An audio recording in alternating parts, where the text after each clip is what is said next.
안녕하세요. 오늘은 그 엔트로픽이라는 AI 회사 여기랑 저작권법 관련된 아주 흥미로운 판결이 나와서요. 좀 깊이 들여다볼까 합니다. 네, 안녕하세요. 더 월즈 기사를 보면서 AI 모델 훈련 데이터 그리고 공정 이용이라는 개념, 이 판결이 어떤 의미인지 좀 파헤쳐보죠. 맞습니다. 특히 이번 판결이 엔트로픽이 합법적으로 구매한 책을 사용한 방식, 그리고 좀 더 넓게 봐서 AI 산업 전반에 어떤 신호를 주는지 그걸 이해하는 게 중요할 것 같아요. 근데 이 사건 딱 갈리는 지점이 있잖아요. 그 엔트로픽이 구매한 책을 쓴 부분은 공정 이용으로 이겼는데 또 다른 한편으로는 불법 복제된 걸로 의심되는 책을 썼다는 문제로는 여전히 좀 곤란한 상황이라는 거.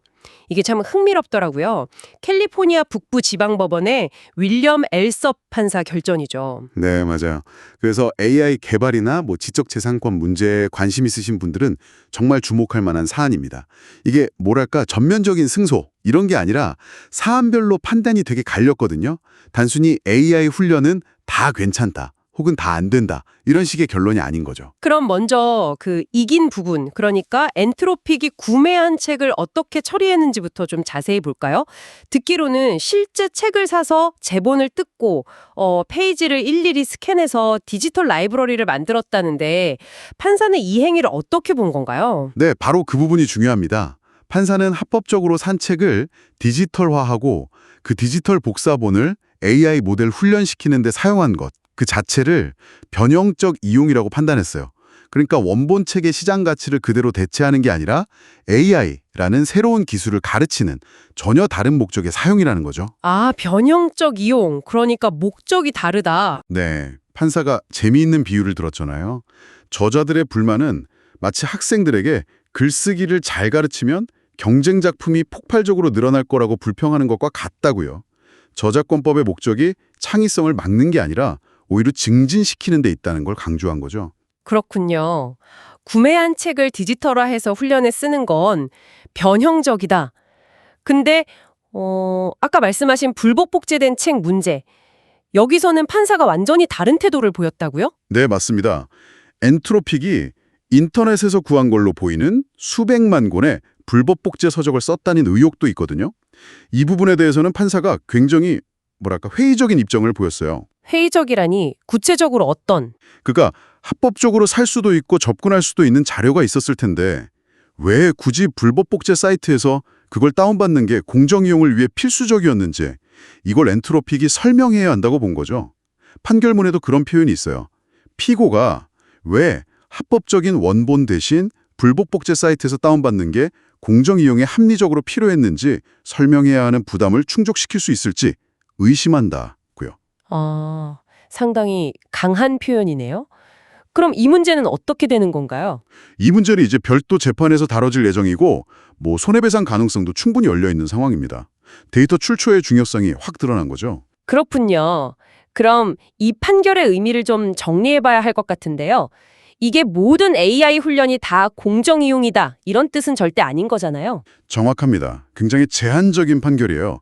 딱 구매해서 디지털화한 책을 훈련에 사용한 그 행위에 국한된 겁니다. AI가 만들어낸 결과물 자체가 저작권을 침해하는지 그 문제는 또 완전히 다른 법적 쟁점이에요. 아, 결과물 문제. 그건 또 다른 소송들에서 다뤄지고 있는 거죠? 네, 맞아요. 안드레아 바츠나 다른 작가들이 제기한 소송들에서는 그 결과물 문제가 핵심이거든요. 그러니까 이번 판결은 AI와 저작권을 둘러싼 아주 큰 퍼즐의 그저 한 조각일 뿐이라고 봐야 합니다. 엔트로픽 쪽 반응은 어땠나요? 당연히 유리한 부분만 이야기했겠지만요. 그렇죠. 엔트로픽은 법원이 자기들 훈련 방식을 변형적이라고 인정한 부분, 그리고 이게 창의성이나 과학 발전을 장려하려는 저작권 목적과 맞닿아 있다는 점을 반겼습니다. 불법 복제 의혹 쪽은 당연히 언급을 피했고요. 자, 그럼 정리를 한번 해보죠. 엔트로픽은 구매 후 스캔 방식의 훈련 데이터 사용, 이 부분은 공정이용으로 인정받아서 한숨 돌렸지만 데이터 출처의 합법성 문제에 대해서는 아주 명확한 경고를 받은 셈이네요. 이게 앞으로 AI 기업들한테는 어떤 메시지를 주는 걸까요? 핵심은 역시 데이터 출처 관리의 중요성인 것 같습니다. 이게 정말 극명하게 드러났어요. 합법적으로 구매하거나 라이센스를 얻은 자료를 쓰는 건 어느 정도 방호가 가능할 수 있다는 신호일 수 있지만 출처가 불분명하거나 불법적인 자료는 정말 큰 법적 리스크를 안고 간다는 거죠. 데이터의 족보 관리가 중요해졌다. 이렇게 볼 수 있겠네요. 네, 맞습니다. 이제 기업들은 모델 성능뿐만 아니라 훈련 데이터가 어디서 왔는지 그 족보 관리에도 정말 신경 써야 할 겁니다. 네, 데이터 족보. 중요한 지적이네요. 마지막으로 이 판결이 던지는 좀 더 큰 질문 같은 게 있을까요? 앞으로 생각해 볼 만한 거요. 있습니다. 판사는 합법적인 저작물을 가지고 훈련하는 걸 약간 인간이 배우는 과정에 비유하면서 변형적, 공정이용 가능성을 좀 열어뒀잖아요. 근데 만약에 AI가 만들어낸 결과물이 학습한 원본 저작물이랑 너무 비슷하거나 심지어 그걸 대체할 정도가 된다면 어떨까요? 아, 그 경계가 문제네요. 네.